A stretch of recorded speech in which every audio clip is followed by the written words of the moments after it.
Alright y'all, welcome back to the channel and to some more turkey patterning, and today we've got a really interesting combo to test out, and I expect to see some very nasty results from it if this combo works out the way I think it should anyway. We've only tested this particular choke once, and it's kind of shown us some surprisingly iffy results, so we'll see what it can do with these shells, because we know they are absolutely hammers. Before the shells I brought today, I got out some more of the Herter Strutter TSS loads. These are the new variant. That's a 12 gauge, 3-inch, 1 3/4 ounce payload of TSS 9s at about 1200 feet per second. Unfortunately, as of now, it still kind of seems like they got rid of the 2 3/4 version in favor of this new 3-inch shell. I kind of wish they didn't. They were cheaper than these 3-inch ones were, and the 2 3/4s were absolutely hammers. These have still been lights out from our testing with them, but this might just be what they've got now. They're still one of the cheaper TSS loads on the store shelf, or at least very comparable in price, and cheaper than the Winchester Longbeard TSS, even though they are a Winchester loading. But we'll see what they do through today's choke combo.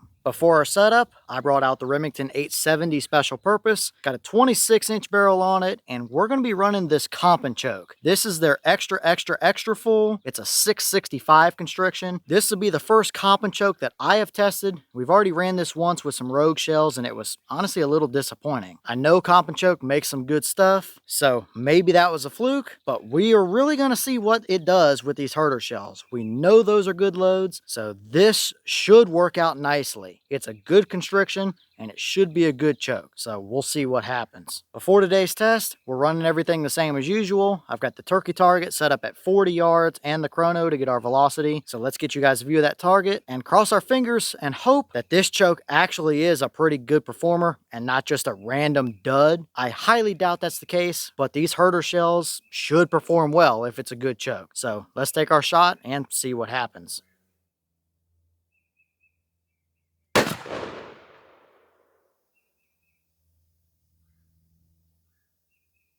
Alright, I apologize for the little bit of glare. The sunlight's kind of all over the place right now. But that shell gave us 1306 through the chrono. Boss claim is 1200, but every time we've tested these Herter shells so far, even in the 2 3/4 inch loads, they're usually right around that 1300 mark. So this is nothing out of the normal, and they are getting up and moving on out, but as long as they're still holding a pattern, then they're carrying some good energy behind them for sure. But how did they actually do through that Comp-N-Choke 665? Let's go check it out and see.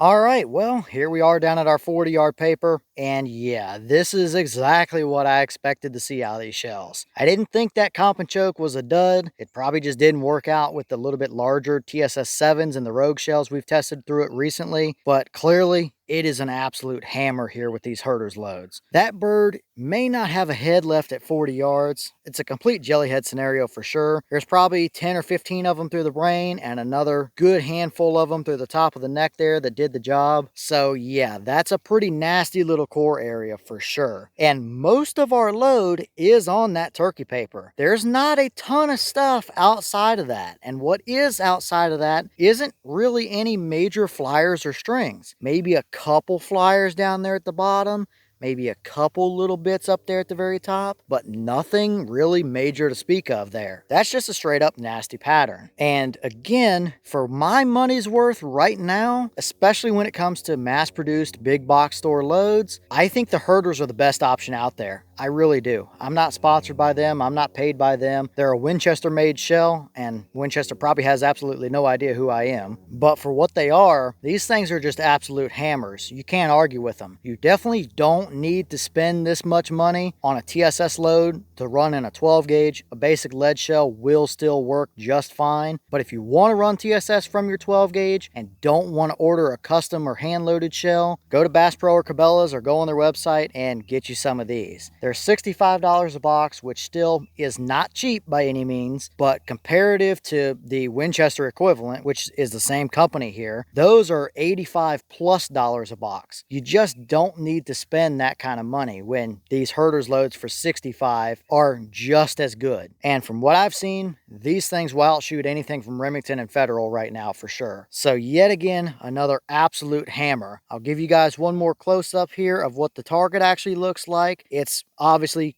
covered in pellets. But now I'll pull it down, I'll draw our big circles, and we'll actually get a real good idea on what this pattern is capable of, because I think it's going to be even nastier just looking at the big circles compared to just this turkey target. Okay, now we have our turkey target out of the way. We've got some big circles drawn, and yeah, you can really see just how nasty of a core we have now. So we have a 10-inch circle and a 20-inch circle drawn. Within our 10-inch core area, we have about 361 pellets. Some of those holes have multiple pellets stacked in it, so it could be a little closer to the 400 mark as well, for all we know. But I was able to actually directly count 361 at least. So nasty core, it's beautifully even, not a single void anywhere in there. That's absolutely a hammer at 40 plus yards, no question about it. Moving out to our 20-inch circle outside of that, that's kind of your leeway area, because not all shots are going to be dead on the money perfect. And really, it does give you leeway, but most of our pellet count is still within that 10-inch circle. We had an additional 180 pellets that filled in our 20-inch ring. It might be a little bit hotter down towards the bottom than it is up here at the top, but nothing major there either. It gives you a little leeway, but it's still pretty condensed down for sure. I mean, outside of that 20-inch circle, we only have 42 total pellets, and none of which, except maybe those two down there and maybe a couple over here on the right, are really massive flyers. Everything is pretty close to that 20-inch ring. So yeah, that is a completely devastating result. It's only a 1 3/4 ounce payload, which is typically a lead payload. A lot of TSS loads in 12 gauge are 2 ounce, 2 1/4 ounce, 2 1/8 ounce, you know, something like that. So for only 1 3/4 ounces, you have less shot, but it's a TSS 9. You're clearly filling in exactly what you want. That's a pretty looking pattern right there, all things considered. No major voids, no major flyers, nothing like that at all. It held it pretty even throughout most of the entire pattern until you get to those very outskirt edges, like up there at the very top. So yeah, can't say much more about that. I think it pretty well speaks for itself. I was hoping this combo would give us something like that, and it definitely did. I wouldn't hesitate to run it for sure. And here's the wad out of that shell. Very typical Herter's equipment. Looks very reminiscent of the Winchester Super X, Double X Longbeard wads, but it's orange color, and I think it is a little bit stiffer than those are as well. We know these from the previous Herter's 2 3/4 inch loads, and they are still obviously some absolutely perfect performers. Nothing I'm concerned with here. Looks fantastic overall, and it clearly did its job.